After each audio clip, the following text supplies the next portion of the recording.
په دې سیټ کې چې تاسو ته دا کومه ویډیو ښکاري دا هغه ماشومان دي کوم ماشومان چې د پاکستان د مختلف شهرونو نه اغوا کیږي او بیا بیرته دا سپلای کیږي ایران ته. نو په ایران کې دې ماشومانو سره څه چل کیږي موږ ګوره بار بار ویډیو جوړو تاسو ته دا چغې وهو چې خپل ماشومانو خیال په خپله ساتئ چې ماشوم د کور نه بار وځي دوکان ته وځي یا د کور هسې ورته وځي نو کم از کم هغه پسې خامخا یو منټ دوه پس چې ستاسو د سترګو نه غوا کېږي د هغه معلومات خامخا کوئ. نو دا ماشومان د دې ځای نه ځي ایران ته سپلای کېږي. ایران ته چې کله دا سپلای شي نو بیا قسمه قسم خبرې موږ اورو. څه کسان وایي چې د دوی نه سترګې وباسي خرڅېږي بیل بیل سپیر پارټ تې وباسي او خرڅوي څه وایي ګردې تې وباسي څه وایي اینه تې وباسي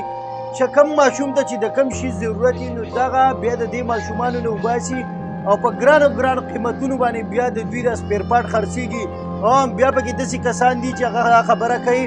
چې د کمو خلکو ماشومان نه په ایران کې یا مختلف ښارونو ته مختلف ملکونو ته دا بیا د دغه ځای نه ټرانسفر کېږي لکه مین ځای چې دی دا پاکستان دی.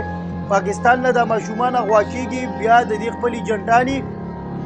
دا ایجنټان بیا د دوی سپلای کوي ایران ته. ایران نه بیا مختلفو ملکونو ته د دې سپلای کېږي هغه خلکو له دا ورکوي دا ماشومانو چې د کمو خلکو ماشومان نه وي بچي نه وي نو بیا دوی اډاپټ کوي پیسې وله ورکوي په ګران ګران قیمتونو باندې یو ماشوم خرڅېږي. نو ګوره د هغوی ته خو اولاد میلاو شي که نه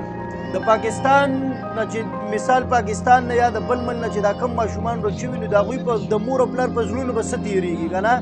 نو د دې د وجې نه مې په دا ویډیو جوړه کړله چې ډېر زیات خیال ساتئ که بالفرض په کلي کې مو داسې څوک ناشنا کس راځي یا څوک زنانه راځي زیاتتر دا کم چوډیان موډیان چې دي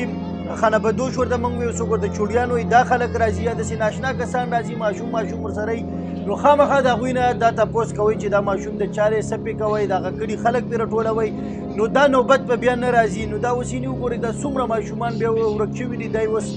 وړي دي دا په ایران کې نیولي دي دا ډک کانټینر دی د دې ماشومانو دې ټینکرو کې اکثر د تیلو په دې ټینکرو کې وړي نو دا ډک ټینکر دی